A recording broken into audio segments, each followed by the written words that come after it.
can't discover the most important things about our lives outside of us. We can only uncover them, which means that they were there the whole time. I love that. Because it means no matter what situation, circumstance, condition occurs, that you can remember, oh yeah, this is just a layer. Because beneath it, I'm whole, I'm perfect, I'm complete in all my radiance and beauty and brilliance. Acceptance, permission, expression are critical to finding the authenticity of oneself, to uncovering all the layers, all the blankets of comfort we have placed upon ourselves. And it's nice and warm. It's like when you first wake up in the morning, especially here, and you're like, I don't want to get out of the blankets. They're so nice. And yet there's something brilliant beneath them. You. That's waiting to come out and express into the world, and the world is waiting for you. So you have to. I love that this idea of shedding the layers is something that's active and alive for all of you right now. Because that's why that first thing of acceptance is important. For some reason, over time, as we've placed layer upon layer and we stop being able to see the depth, when it suddenly started to be in a shadow, in a place of darkness that we couldn't see or know or acknowledge or recognize, then we made up stories. We're like, oh, it's bad. Nobody should ever see this. And we probably think that because in life, when things happen to us of a negative nature, or that contracted us in some way, we put it in that same place. We're like, oh, let me put it deep down there where nobody can see it. And then there's this thought that that's all that's down there. But when you look at nature, you bury something and it returns back into the soil. And the soil cleanses it. And all of a sudden you have a new seedling, a new plant, a new life that's ready to be birthed. And so no matter what you put down in that dark place of the shadows of yourself, when it comes back up, it's not the same thing that you put down there. And so the surfacing of it, the uncovering, it's very simple. You don't actually have to do too much effort to go in and be like, okay, I'm going to peel this away. I'm going to peel this away. Because as you do that, that effort puts another blanket on it because you're doing it like, I'm going to peel this away so that I feel like this. I'm going to take this layer off so that I feel like this. And we're just replacing the layers. But rather the trick, this is the ninja strategy. The trick is instead to just become present to whatever you're feeling, whether it's joyful or sad, peaceful or mad, doesn't matter. Whatever you're feeling in that moment, become present to it and aware and accept it as the reality of this moment. It doesn't mean you have to like it. There's a difference between accepting and loving. It's just recognizing this is the reality of the moment. And in that, what you do is you penetrate through all the layers and suddenly you are with that element of yourself. And because your energy and your attention is there, it starts to burn through like a molten core through the layers from beneath instead of coming from above. That makes sense?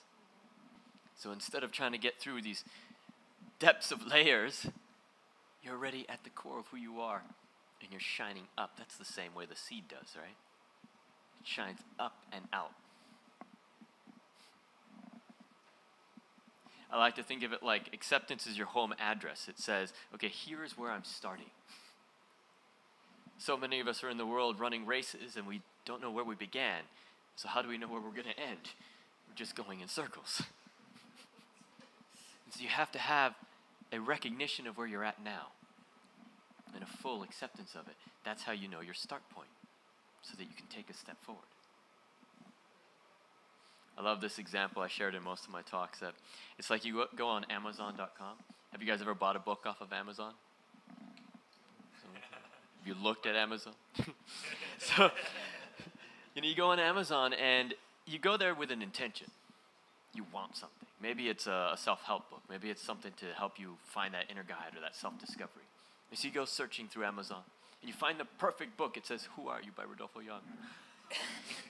And you go, yes, that's the one I want.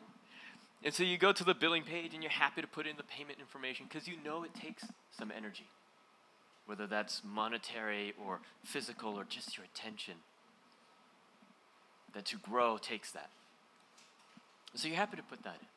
And then it takes you to the next page and it says shipping address. And you're like,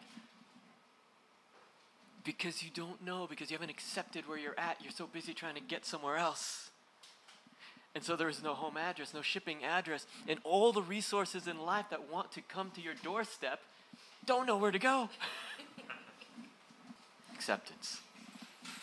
He's opening the door and receiving the packages. Simple as that. Now, once you do that, you have to give permission. You know, the delivery man comes and he says, would you like these? And you say, yes, please sign here. This is permission to receive it, permission to express yourself, permission to be who you are. And it's a funny concept because who told us we didn't have permission? Yet somewhere along the way, we took it away from ourselves. Somewhere along the way, when there was a dream or a desire out there that our heart was like, yes, this is what I want. And then our mind comes in and goes, but you can't yet. You need to do this, or you need to do that, or that's for these people, not for you. You don't have permission. I tell all my coaching clients that when they come to me and they say, I really want to be a yoga teacher, something like this. I go, wonderful, go do it. They go, but I haven't done a training, and I need to do this, and I need to have a certification, this, and that. Here's the deal. Yes, you will need all those things at some point. But until you say yes to yourself and give yourself permission to even fathom doing it, knowing that you can, you probably won't have the motivation to go and do the things so that you think you can do it. So give yourself permission first.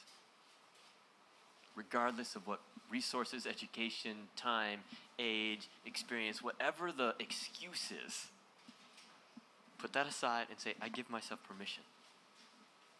If you can look at any part of your life right now that is less than what you would like, ask if you've taken away your permission to have the abundance that you want. And then give it to yourself. It's so easy. I see people all the time, they go, I would love to travel. They see me traveling all over the world, and they go, I would love to do that. Well, great. Go do it. Oh, but I have this and I have this and I have this. Give yourself permission. It's easy as that. So we have acceptance and then we have permission. And permission also has to do with the boundaries that we create. Because our boundaries, our borders, are what both protect us, but also what limit us. Because we can only express out up to those same walls. So I often say to people, I say, don't put a wall up, but rather show the boundary of your being with your own radiance, with your expression. Speak your truth and let that be the clarity of where your comfort is.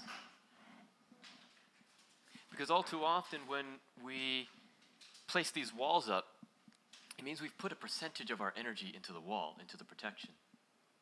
And most likely it's more than the percentage we're putting into that core of our being as an attention. And so imagine now you have 60% of your energy in the wall, in the defenses and protections, and then there's only 40% inside, and what's the thought that comes up all the time? I'm not enough. Well, no, because half of you is outside. I have a friend in Bali who told me a really funny story. He used to be a door-to-door salesman. And he said the favorite customers that he had were the ones that he would walk up to the door and he would see a big sign that said, no solicitors. And I looked at him and I said, I don't think you understand what the sign means. They don't want you knocking on the door. He's like, no. The sign means, don't knock on my door. I'm too weak to say no. So I've put this little wall of protection as a sign so I don't have to deal with it. When we put up walls and defenses, we attract the curiosity of those that we are probably trying to keep out. And that curiosity is one that they want to get over that wall. Whereas what if you had no wall there? Then there is the curiosity, but the curiosity is met with clarity. Clarity is far more powerful than any wall, any protection you can have, and any control, because the walls are just controls. Like whenever I say that word in any venue, control, people are like, but I can keep mine, right? No! You never had it. That's the realization. Control is a fallacy. It's a false belief. It doesn't mean, though, that you are at the will of the world. It means the world is being shaped by your will. But let it do its job. It's like you go into a restaurant and you make an order. You don't go into the kitchen and then tell the cook how to do it. You put your intention into the world and then you let it be designed for you and brought to you. Because you're in acceptance in your home, comfortably seated, waiting for that doorbell. And then you can open your door. That brings us to expression, which is also around purpose and choice. Expression is not about deciding how you're going to show up in the world. You are you. You're already showing up. Sometimes it's dulled because of all the layers. But as those are allowed to be removed, you show up even brighter. But really, expression is about allowing this moment's authentic expression to come forward. It's an allowing. It's coming back to that permission. Because in life, we're always moving forward, and there's only two ways in which we can do that. This is the choice. Choices are not about options. Choices are about, will you resist or will you surrender? That's it. In all of life, everything comes down to that. Are you resisting or are you surrendering?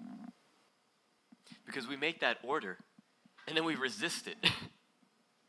And sometimes it's as ridiculous as we make an order, and when it comes, it's been spiced up with some things that we didn't ask for, but are amazing. But we're like, I don't recognize this. That's not what I asked for. No, thank you. Bring me this other thing. We go into the world with a very specific idea of how it's supposed to look. Now, the look is different from the feeling, and the feeling is actually what we're after. The form that it comes in could be an infinite possibility of expression. But if it doesn't come in that form that we have learned and been conditioned to, then we go, no, thank you. We resist. So surrender is a trust in the world, in the universe, in the reality, in your own creation of everything. That once you put that order in, something exactly or better than what you asked for is on its way. And that the world is never working against you. The world is never working against you because your reality is only the thing that you are choosing to perceive. Therefore, whatever your thoughts are is what you're going to see and feel and be. So you might be working against you, but the world is not. It will always, always answer your order, so you need to be really specific about what you ask for. So those three things: acceptance, permission, expression. So that first year in silence was because of heartbreak, and it led me to these insights that I've just been sharing. Now, as of February 16th, I've been back in another year of silence, only breaking it for these talks. This time for a very different reason. My heart's full. My heart is whole. I feel really good. But in those 2 years in between these two practices of silence, I noticed something. You see, in the moment that I began to use words, an identity started to form. And immediately ego came in and was like, you speak well. People listen. They will call you things. Some good, some bad. And so then my identity, my ego mind started manipulating my words. And what I found was that I was speaking so often to prove, validate, confirm, or sustain an ego. And the ego's not bad. I don't want to give that impression. The ego is actually your best friend. He's there to protect you. He is or she is the defensive wall. It's the shell that we place ourselves in, the mask of who we say we are, whether or not it's who we feel we are. And then we protect it with all our might. I kind of think of it like, I call it the umbrella society. So when it rains, what do most people do? Put up an umbrella, they seek cover. And the rain comes down, and all it's doing is it's washing away the facade, the mask, the surface, and revealing what's underneath it. But we're comfortable as we are, and so we put up these umbrellas. We go, no, I like the way that my reality is at the moment and the way that I'm perceived in it. I'm going to stay like this. And so we're walking around with all these umbrellas, and it's no wonder that there's an agitated society. People are like, hi, how are you? Spoke. A number of years ago, before my first year in silence, actually not sure when it was back when I was living in San Diego, I had a massive moment of epiphany, like one of those moments with all of reality comes together and you know the answers to everything. And then it's gone. You're like, I had this moment, and in that moment, I had put my umbrella down. I put my ego aside. I put all identity gone. I did not exist anymore, but I was part of something else, something whole. And as I looked out upon that, I saw the sea of umbrellas, and I was like, I have to tell them. Mistake number one. Because I had seen the truth, my truth. But I thought at the time, the truth, I have to show them the truth. So running around, I tried pulling people's umbrellas down. Oh, they got very angry. Because that is people's entire reality.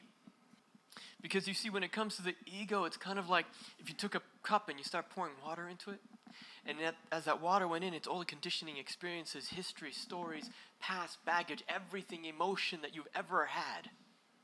It's you, up until this moment. And because some of those things, if not all of those, you've become attached to, it freezes. And so it's this frozen block of ice. And then you forget that the cup exists. The cup is the container. That's the one that is most important. Because all the things that fill it are just the expressions, but the container, the canvas, is who you are. The rest is just a painting. And so now all of a sudden you have this block of ice that's just sitting out, and of course, it's melting. And so we're all freaking out, trying to become, trying to do more things, trying to add more layers, because we are dissolving away. And afraid because we have forgotten that the cup exists. The container is always there. The container is the possibility of infinite expression. The container, I'll take it a little further, is not about a form or a cup or, all of reality. The container is connection. The container is connection. It's how we connect to one another, how we connect to ourselves. Connection is the significance of all things, not the forms between it, but the connection itself, the bridge. So here's what I learned after a few months of trying to take people's umbrellas down. That it was the wrong way to do it. And that there was a different way. A secret strategy that they never saw coming. It was first to put my umbrella down. This is letting go of identity and ego. And then with curiosity, no agenda, no need to change anything about the other, I would step underneath their umbrella. And it's a beautiful thing because we have these umbrellas, we have our roles, our personalities, our character, all for one purpose, to connect, to somehow connect with one another. And so when somebody comes up underneath your umbrella, shows up in your living room, comfortable, going, hey, how you doing? Welcome home. And that's where acceptance comes. Because it's not just acceptance of your own reality, but it's an acceptance of everybody else's. And then you come with that acceptance and a curiosity, and you step underneath, and you go, ooh, I like what you've done with the place. And the funny thing that happens is because the original umbrella was made for just one, now there's two, maybe three. You start to invite people. And now you have this party inside the umbrella, and it has to expand. You've all heard the phrase of, you have to come out of your comfort zone or out of your comfort box. No, you don't. That's scary. You can just expand it and keep expanding it and expanding it and expanding it and expanding it. It's a lot easier. I often talk about true questions because normally the questions that we have are really just confirmations.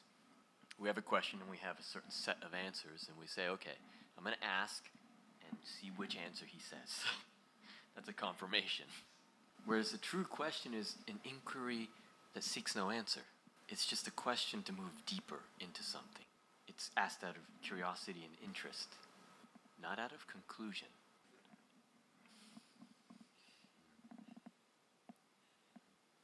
If there was a topic that you would want to explore at this moment, what would it be?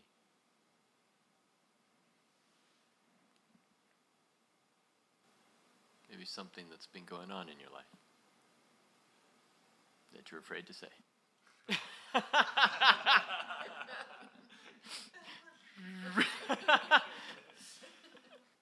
I'll speak a little bit on relationships.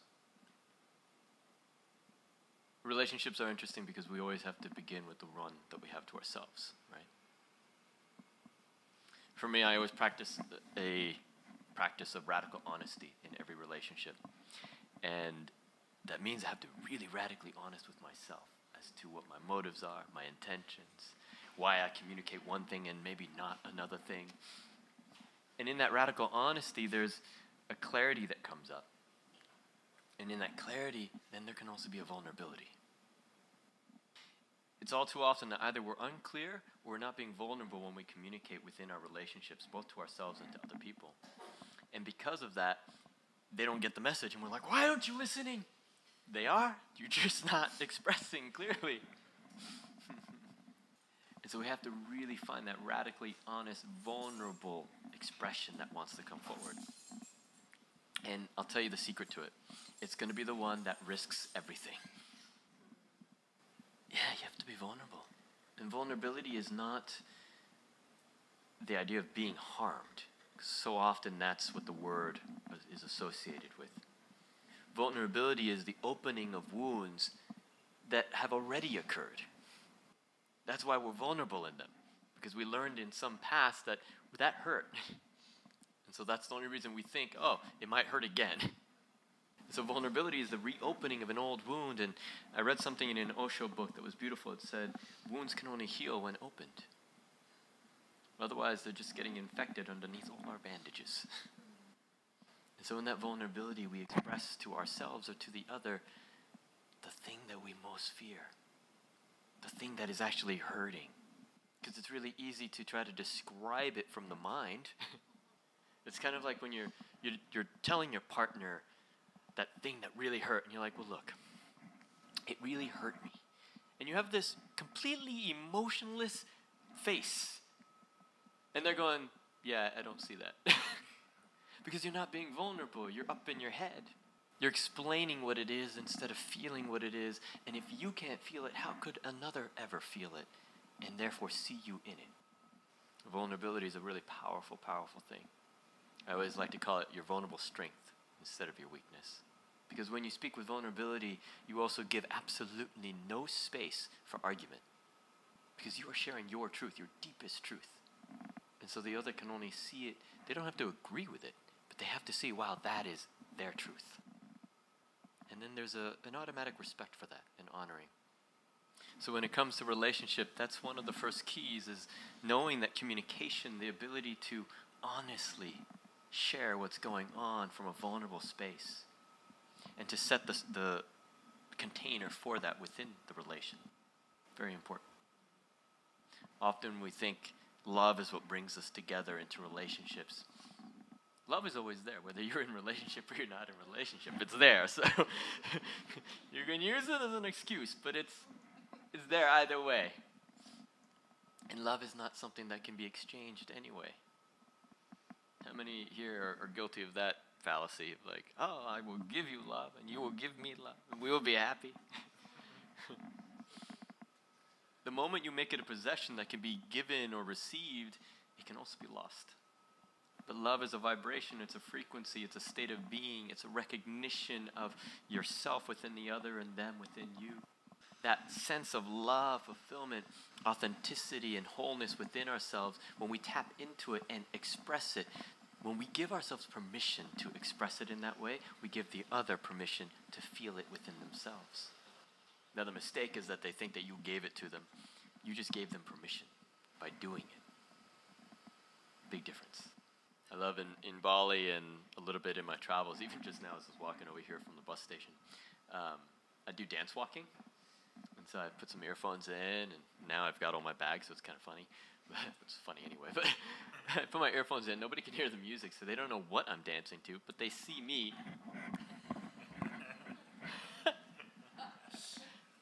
And for the most part, it brings this permission of joy for people. Other people, they just cross the street.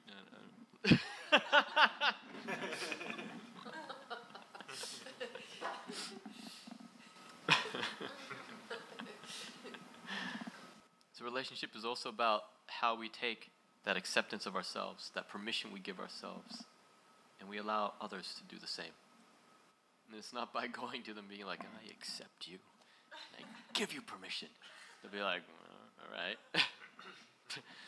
But it's by doing it. Just doing it yourself, showing up as you fully. So this is my heart mission. The Inspire 1 Million Hearts mission that I'm on, that I've been on since I came out of my silence in 2013, is to bring people back into permission, back into authenticity, back into acceptance and expression, back into the heart space.